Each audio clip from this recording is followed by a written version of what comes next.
Good morning विद्यार्थी मित्रांनो, जोशना पवार या यूट्यूब चॅनलमध्ये आपल्या सर्वांचे मनापासून स्वागत आहे। आज आपण यशवंतराव चव्हाण महाराष्ट्र मुक्त विद्यापीठ MA मराठी 54 मराठी 122 साहित्याभ्यास पद्धती पुस्तक क्रमांक 4 साहित्याचा संस्कृतीलक्षी अभ्यास या विषयातील घटक क्रमांक 2 साहित्य संस्कृतीलक्षी अभ्यास संकल्पना व स्वरूप या पाठाच्या नोट्स जाणून घेऊ। अजूनपर्यंत तुम्ही चॅनलला सबस्क्राइब केले नसेल तर चॅनलला सबस्क्राइब करा, त्यामुळे जे नवनवीन व्हिडिओ मी यूट्यूबवर टाकेन त्याची नोटिफिकेशन अगोदर तुमच्यापर्यंत पोहोचेल। या पाठातील 1 नंबरचा पॉइंट आहे संस्कृती आणि साहित्य। माणसाने समाजाचा सदस्य म्हणून संपादित केलेले ज्ञान, श्रद्धा, विश्वास, कला, कल्पना, नीतितत्वे, रूढी, परंपरा या सर्वांचा संस्कृती या संकल्पनेत समावेश होतो। साहित्य निर्मिती ही सांस्कृतिक निर्मिती मानली जाते। संस्कृती विशेषांचे प्रकटीकरणच साहित्यातून होत असते। सांस्कृतिक आशय हाच साहित्याचा आशय असतो। दुसरा पॉइंट आहे साहित्याचा संस्कृतीलक्षी अभ्यास। ज्ञानशाखांची परस्पर संबंधता साहित्याला संस्कृतीचे अभिन्न अंग मानणे। साहित्य हा संस्कृतीचा एक घटक आहे असे मानणे। साहित्यातून प्रकट होण्याच्या संस्कृती प्रक्रिया, धारणा, संरचना, जीवनमूल्ये, नैतिक मूल्ये, संस्कृती भाषा विशेष, प्रादेशिकता, सामाजिकता यांच्या आधारे साहित्याचे विश्लेषण करणारा साहित्याभ्यास। संस्कृतीतून साहित्य कसे उद्भवले, हे साहित्य कोणती संस्कृती जाणीव प्रकटणे असा संस्कृतीचा विश्लेषणात्मक वर्णनपर अभ्यास म्हणजे संस्कृतीलक्ष्य अभ्यास। संस्कृतीतून साहित्य कसे उद्भवलेले आहे, हे जे साहित्य आहे हे कोणती संस्कृती आणि जाणीव प्रकट करते असा संस्कृतीचा विश्लेषणात्मक वर्णनपर अभ्यास करणे म्हणजे संस्कृतीलक्षी अभ्यास होय। संस्कृती इतर काही व्याख्या व स्पष्टीकरणे। अगोदर आपण मार्क्सवादी अभ्यास पद्धती याविषयी माहिती जाणून घेऊ। कार्ल मार्क्स यांच्या साम्यवादी विचारांच्या आधारे साहित्याचे विश्लेषण, वर्गविग्रह, वर्गविरहित समाजरचना, आर्थिक संबंध आणि वरचा सांस्कृतिक सामाजिक इमला, लेखकाची बांधिलकी, पुरोगामी साहित्य या संकल्पनेच्या आधारे साहित्याचा अभ्यास। कार्ल मार्क्स एंगल्स यांच्या विचारप्रणालींच्या आधारावर साहित्याचे सामाजिकतेच्या अंगाने मूल्यांकन व्हावे अशी ही अभ्यास पद्धती मानते। कार्ल मार्क्स यांची विचारप्रणालीच्या आधारावर साहित्याचे सामाजिकतेच्या अंगाने मूल्यांकन व्हावे अशी अभ्यास पद्धती मानते। डोलारा म्हणजे अर्थव्यवस्था वरच्या बाजूचे अस्तित्व। पुढचा पॉइंट आहे सांस्कृतिक अधिसत्ता। अंतोनियो ग्रामची हा एक इटालियन विचारवंत आहे। ग्रामची यांनी बौद्धिक व सांस्कृतिक श्रम आणि बुद्धिवंत कलावंत यांना समाज परिवर्तनाचे महत्त्वाचे घटक मानले आहे।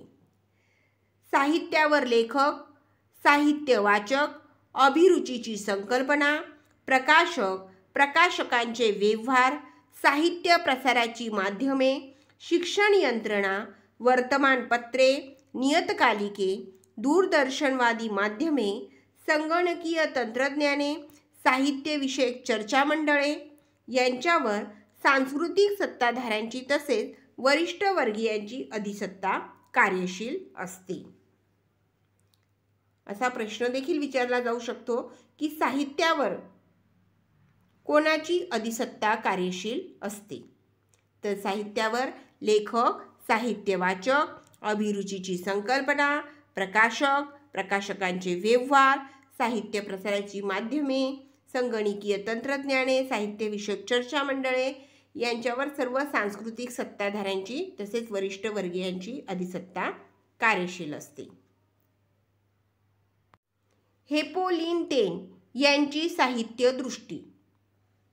हेपोलिन टेन या फ्रेंच तत्वचिंतकाने साहित्याचा संबंध सामाजिकतेशी, ऐतिहासिकतेशी जोडला. एखाद्या मानव समूहाला वारसा म्हणून प्राप्त झालेली वैशिष्ट्ये, स्वभाव, धर्म, शरीररचना ही माणसे वेगवेगळ्या परिस्थितीत जगत असली तरी त्यांच्यावर काही खुणा राहतात, ज्याला आपण राष्ट्रीय स्वभाव म्हणतो.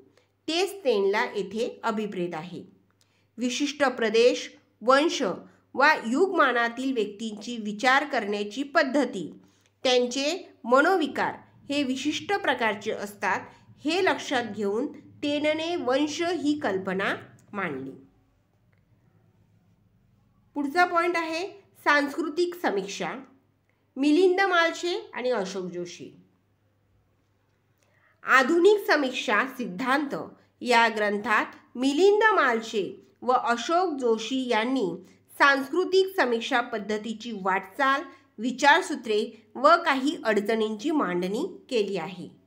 जीवनाचा अर्थ लावणे व सांस्कृतिक कार्य बजावण्याची जबाबदारी आधुनिक जगामध्ये काव्यालाच घ्यावी लागणार आहे.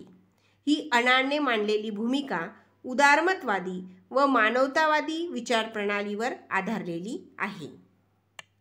फ्रेडरिक जेमिसन यांनी युरोपियन नवमार्क्सवाद, मनोविश्लेषण, संरचनावाद, उजर संरचनावाद, चिन्हमीमांसा अशा अनेक नव्या प्रणालींची सांगड घालून एक मार्क्सवादी ऐतिहासिक अर्थविवरण पद्धती विकसित केली. पुढचा पॉइंट आहे देशीवाद आणि संस्कृती लक्षित्व. 1961 पासूनच्या नेमाडे यांच्या लेखनातून, भाषणातून, मुलाखतीमधून आणि कादंबऱ्यामधूनही देशीवादी विचार भूमिका पुढे आलेली आहे. नेमाडे यांच्या कादंबरीतून गणेश देवी यांनीही देशीवादाचे भक्कम समर्थन केले आहे. मराठी भाषा आणि मराठी साहित्य हे मराठी संस्कृतीने निर्माण केले आहे. ती मराठी संस्कृती जिवंत राहिली पाहिजे अशी नेमाडे यांची देशीवादी भूमिका आहे. हा देखील एक प्रश्न आहे की नेमाडे यांची देशीवादी भूमिका कोणती? तर मराठी भाषा आणि मराठी साहित्य हे मराठी संस्कृतीने निर्माण केलेले आहे. ती मराठी संस्कृती जिवंत राहिली पाहिजे अशी त्यांची देशीवादी भूमिका आहे. नागर, ग्रामीण, दलित, आदिवासी अशी वर्गीवारी करून ही संस्कृती जिवंत ठेवता येईल असे वाटत नाही.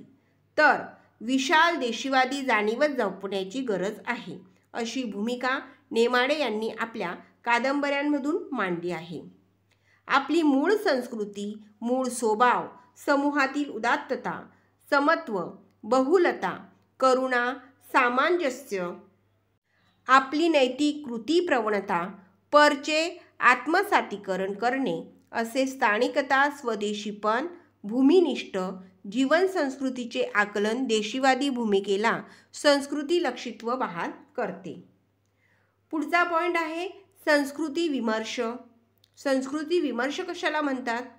तर माणसाच्या मूल्यदृष्टीवर व निवड प्रक्रियेवर सांस्कृतिक मूल्यदृष्टीचा प्रभाव असतो आणि विशिष्ट मूल्यदृष्टीतून लोकजीवनाचा सांस्कृतिक अभ्यास करणे यालाच ते संस्कृती विमर्श असे म्हणतात. माणसाच्या मूल्यदृष्टीवर आणि निवड प्रक्रियेवर सांस्कृतिक मूल्यदृष्टीचा प्रभाव असतो. म्हणजे माणसाच्या मूल्यदृष्टीवर सांस्कृतिक मूल्यदृष्टीचा प्रभाव असतो आणि विशिष्ट मूल्यदृष्टीतून लोकजीवनाचा सांस्कृतिक अभ्यास करणेच याला संस्कृती विमर्श असे म्हणतात.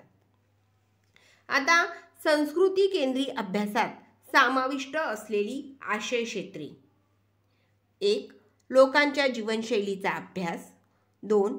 लोकांचे वर्तन व्यवहार, त्यांचे व्यवसाय, सामाजिक संबंध, रूढी, समजुती.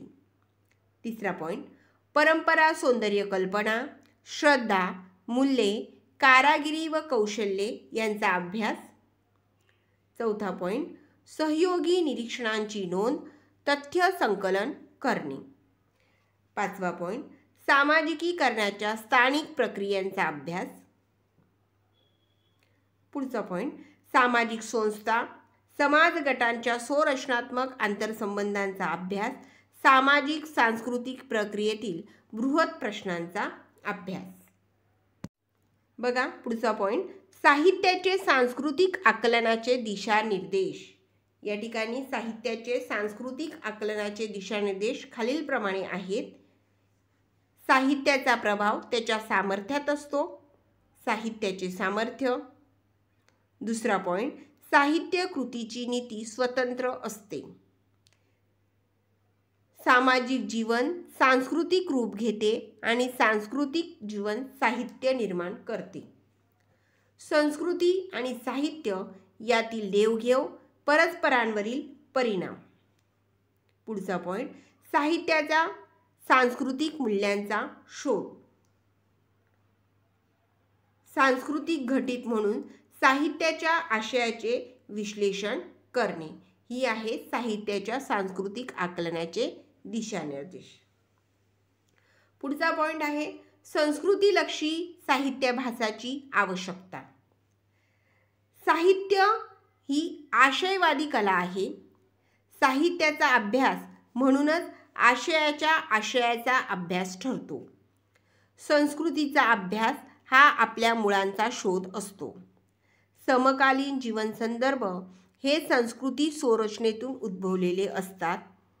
मानवी भवितव्याची उदात्त जाणीव स्थितीगती संस्कृतीतूनच आपल्याला मिळते.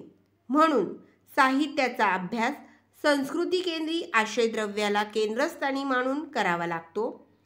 संस्कृती संघर्ष, सांस्कृतिक सहिष्णुता, संस्कृतीतील आंतरसंहितात्मकता आणि अंतिमता मानवी अस्तित्वाचे प्रगल्भ भान संस्कृतीलक्षी अभ्यासातून येते आणि म्हणूनच आशय विश्लेषणात्मक संस्कृतीलक्षी साहित्यभासाची आवश्यकता असते.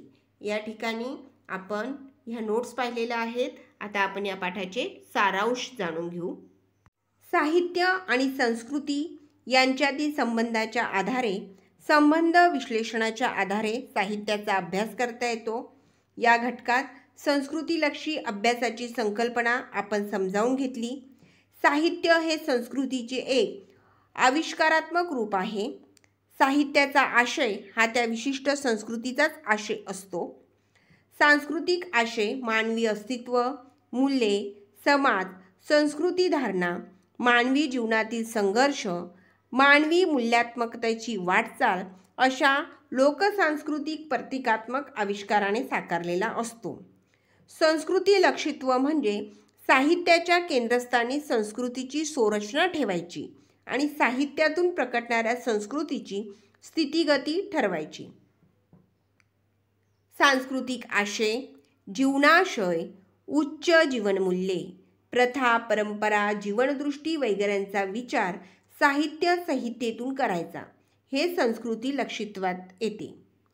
संस्कृतीलक्षी अभ्यासाच्या विविध दिशांचा, अभ्यास पद्धतींचा आपण सूत्ररूपाने परिचय करून घेतला. संस्कृतीचा अभ्यास हा आपल्या मुळांचा शोध असतो. समकालीन जीवन संदर्भ हे संस्कृती संरचनेतून उद्भवलेले असतात. मानवी भवितव्याची उदात्त जाणीव स्थितीगती संस्कृतीतूनच आपल्याला मिळते. म्हणून साहित्याचा अभ्यास संस्कृती केंद्री आशयद्रव्याला केंद्रस्थानी आणून करावा लागतो. अशा प्रकारे आपण या अभ्यासाची आवश्यकता आणि वर्तमान जीवन संदर्भात अपरिहार्यता पाहिली. या ठिकाणी पाठ संपलेला आहे. थँक्यू.